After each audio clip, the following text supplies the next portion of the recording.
particulièrement violent qui a lieu à Tel Aviv, dans l'État d'Israël, il y a quelques semaines.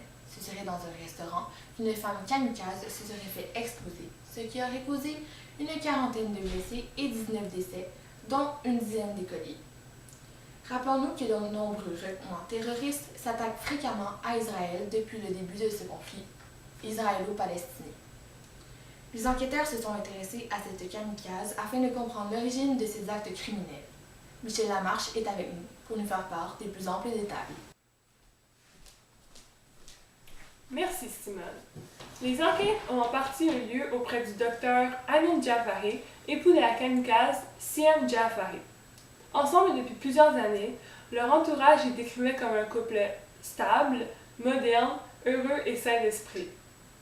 Le docteur Jafari affirmait n'avoir eu aucun doute concernant les intentions de sa femme. Selon les informations qu'il nous a transmises, Siem était orpheline depuis ses 18 ans. Elle ne faisait pas sa prière, mais observait le ramadan. Certains principes lui tenaient beaucoup à cœur. Ils occupaient une vaste demeure à Tel Aviv et étaient entourés de nombreux amis. Pour ces gens, il a été difficile de croire qu'elle était en fait une intégreuse suicidaire, terme employé par Amin. Le docteur a aussi fait part aux enquêteurs d'une lettre que Siem lui aurait écrite avant son suicide, justifiant en quelques mots son acte. Selon elle, elle ne méritait pas son bonheur et souhaitait à tout prix défendre sa patrie en donnant sa vie. Depuis 1983, le recours à cette forme de violence n'a cessé d'augmenter et ces attentats sont devenus un élément permanent des conflits dans le monde entier. C'était Michel Lamarche en direct de TVA Nouvelle. Merci. En plus des nombreuses preuves, un témoin a affirmé avoir vu la kamikaze avec quelque chose qui gonflait son ventre. Madame Jafari n'avait cependant jamais été et n'était pas enceinte à ce moment. Le démembrement de corps qu'a subi Siem présentait des blessures caractéristiques des kamikazes intégristes.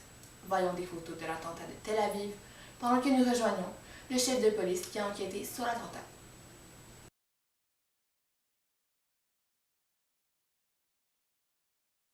Amar Pinto est maintenant en ligne avec nous.